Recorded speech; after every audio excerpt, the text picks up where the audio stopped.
Somnath Bharti ji, Somnath Bharti ji.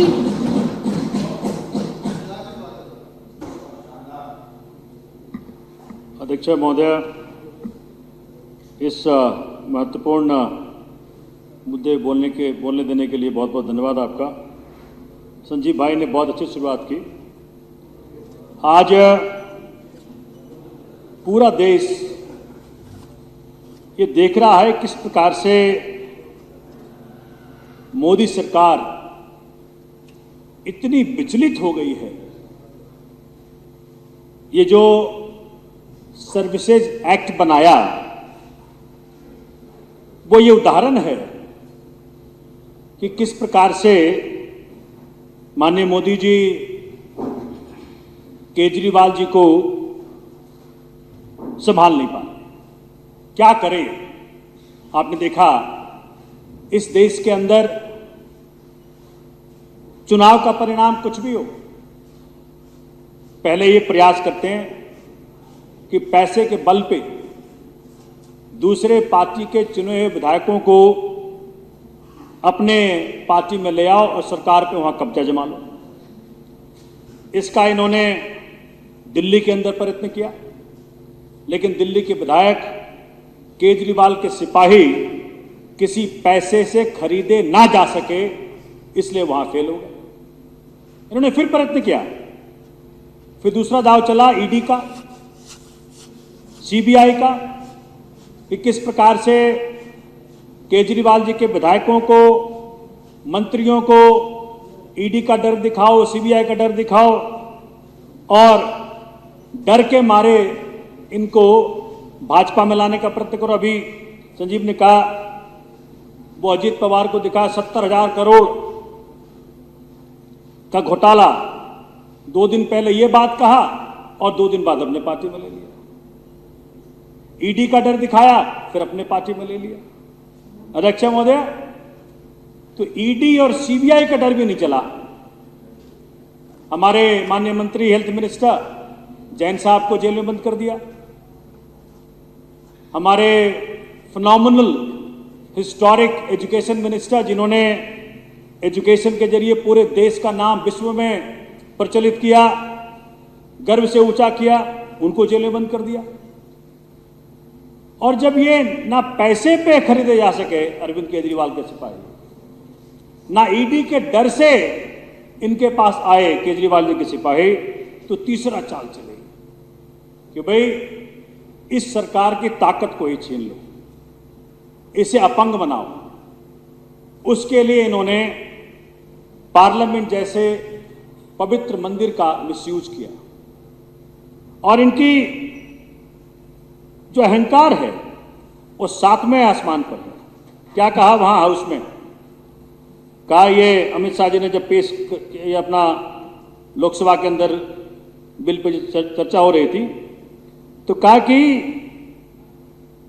Opposition parties belonging to the Indian National Development Inclusive Alliance came together to oppose the bill for the sake of their alliance and not for the democracy and the country for its people for a small party. सुपारी जितनी party. अहंकार देखिए, 7वें आसमान पर इनका अहंकार। साथ ही ने कहा कि सुपारी का शब्द 2 प्रकार से उपयोग में होता है। तो सुपारी इनके जहन में था, क्योंकि सुपारी का शब्द बार बार किसी न किसी पार्लेंस में यूज करते होंगे ये, तो वो सुपारी शब्द यहां भी यूज कर लिया है। तो इसीलिए अध्यक्ष महोदय, ये जो अहंकार है, और इनको याद होना चाहिए कि भाजपा किसी जमाने में 2 एमपीज की पार्टी हुआ करती थी, और 2 एमपी होने में कई दशक लग गए थे इनको।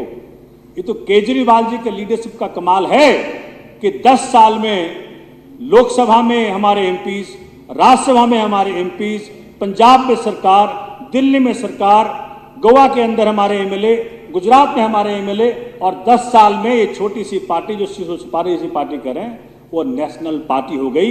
इनको हजम नहीं हो रहा। अध्यक्ष महोदय, फिर ये कह रहे हैं, मतलब पूरे भाषण सुन लीजिए इनका, एक भी आर्गुमेंट ऐसा नहीं है जिसे जस्टिफाई कर सकें कि क्यों लाए सर्विसेज बिल, क्या कारण रहा, क्या क्या बातें करेंगे। करप्शन हो गया, इनको शराब घोटाला कर दिया।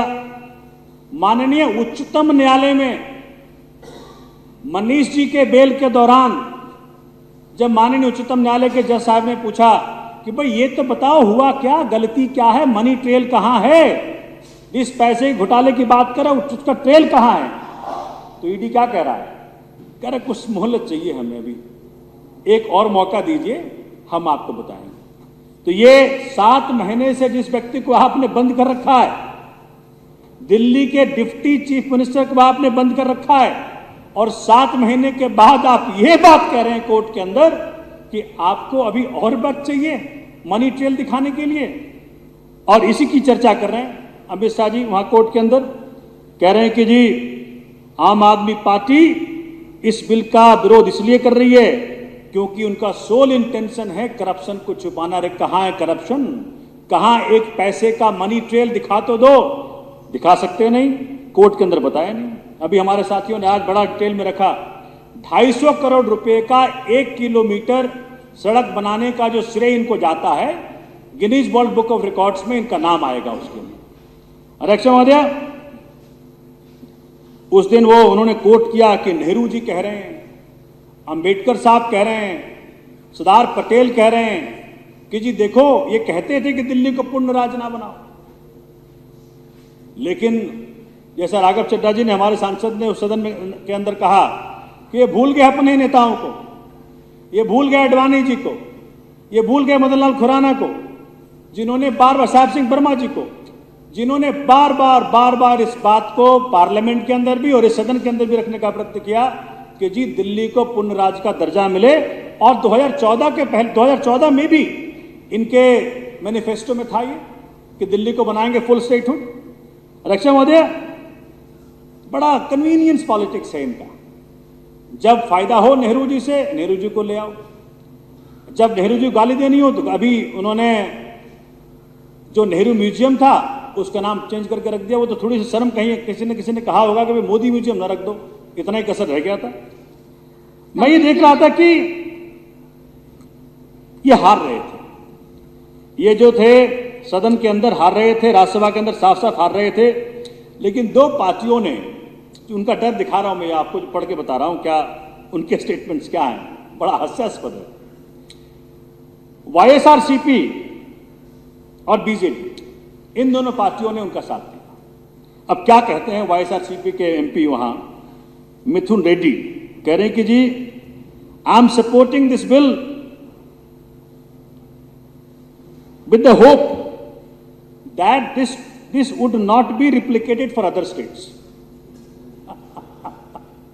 अब ये साफ ये कह रहा है, मतलब इससे बड़ा प्रूफ क्या होगा कि उस आदमी ने, जैसा हमारे साथियों ने पहले भी कहा हुआ है विभिन्न तरीकों से, कि कुछ ना कुछ तो डर दिखाया होगा, कुछ तो मजबूरी रही होगी इस बेवफाई का। तो कहा है आई am supporting this bill assuming, expressing the hope that this will not be replicated for other states. और बीजेडी के जो पिनाकी मिश्रा जी क्या कह रहे हैं, उनका डर देखिए कैसे बाहर आ रहा है। This law can not be broad with respect to full states such as Odisha, Rajasthan and West Bengal.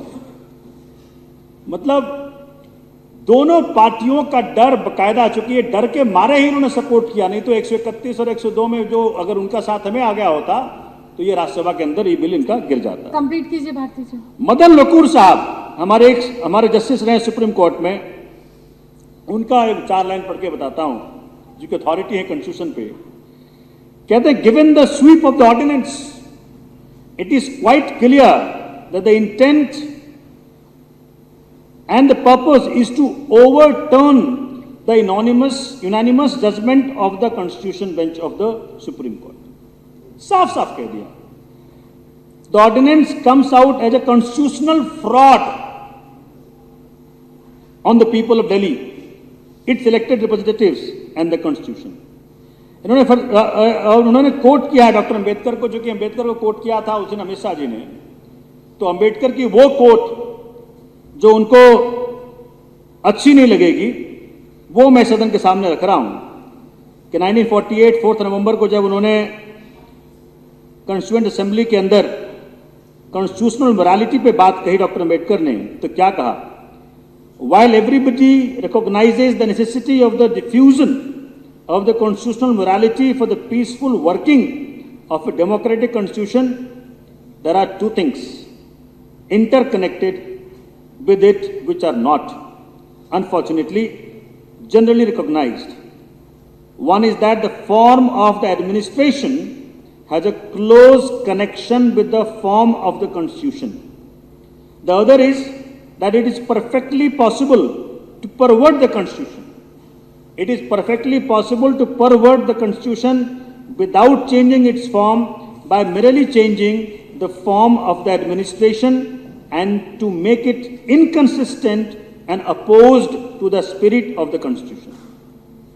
ये हम लोग पढ़ा करते थे कलरेबल एक्सरसाइज।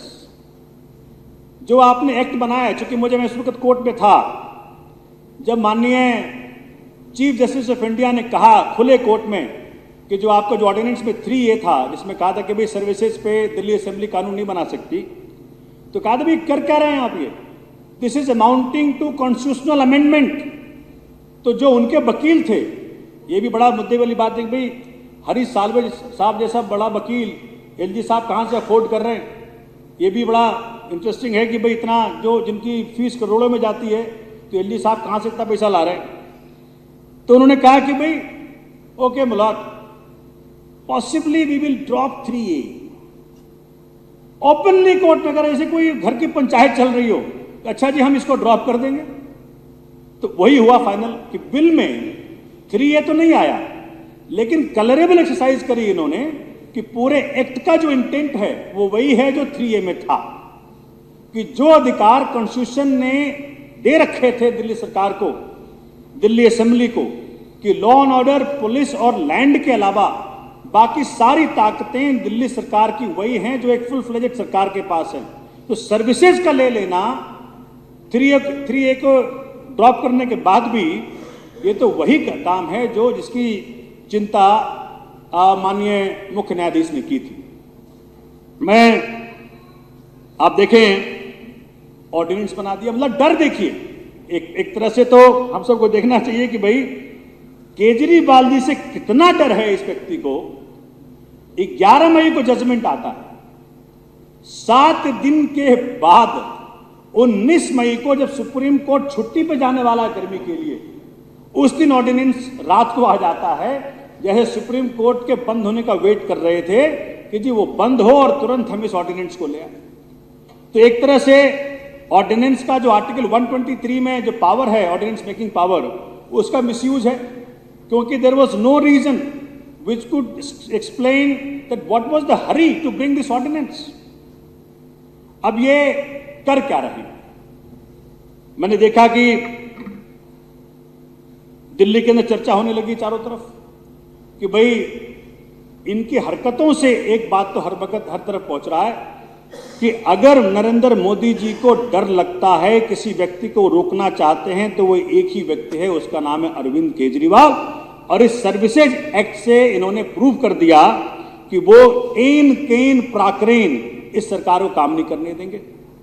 ये बड़ा अजूबा रहा कि 3 सदस्यों की इन्होंने अथॉरिटी बना दी, उसमें एक माननीय मुख्यमंत्री, ये पहली बार इतिहास में हुआ, और सभी सांसदों ने कहा, पार्लियामेंट के अंदर सभी सांसदों ने कहा, बोल गए रिपीटेशन ना करें। ये जो फ्रॉड हुआ है, इस फ्रॉड को सभी सांसदों ने खुले शब्दों में इसकी निंदा भी की।